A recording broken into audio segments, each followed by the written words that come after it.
Hi అండి, welcome to Madhavi's blessed kitchen. నేను మాధవి. ఈరోజు తోటకూర ఫ్రై చేస్తున్నాను. అది ఎలా చేయాలో ఇప్పుడు చూద్దాం. తోటకూరని కడిగి కట్ చేసుకోవాలి. స్టవ్ మీద కళాయి పెట్టుకొని దానిలో నూనె వేసుకోవాలి. నూనె వేడైనాక తాలింపు గింజలు వేసుకోవాలి. ఒక 5 వెల్లుల్లి రెమ్మలు దంచి దానిలో వేసుకోవాలి. ఎండుమిరపకాయలు తాలింపులో వేసుకోవాలి. తాలింపు గింజలు ఫ్రై అయిన తర్వాత దానిలో కరివేపాకు వేసుకోవాలి. అవన్నీ ఫ్రై అయినాక ముందుగా కట్ చేసుకున్న తోటకూరని అందులో వేసుకోవాలి.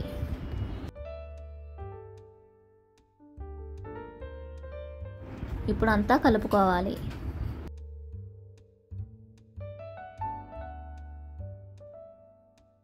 రుచికి సరిపడా ఉప్పు వేసుకోవాలి.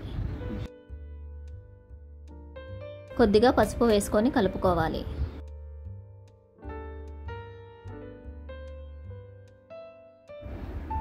ఇప్పుడు మూత పెట్టి 5 నిమిషాలు ఉడికించుకోవాలి.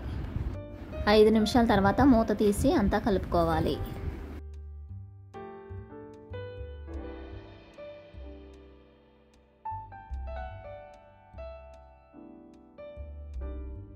మళ్ళీ మూత పెట్టి 10 నిమిషాల వరకు ఉడికించుకోవాలి. 10 నిమిషాల తర్వాత మూత తీసి కలుపుకోవాలి. మూత పెట్టి ఉడికించడం వల్ల తోటకూరలోకి నీళ్లు వస్తాయి. ఆ నీళ్ళతో తోటకూర మెత్తగా ఉడుకుతుంది. మూత పెట్టి 2 నిమిషాలు ఉడికించుకోవాలి. తోటకూరలో నీళ్ళన్నీ ఇంకిపోయాయి. ఇప్పుడు తోటకూర మెత్తగా ఉడికింది. ఇప్పుడు 2 నిమిషాలు ఫ్రై చేసుకోవాలి.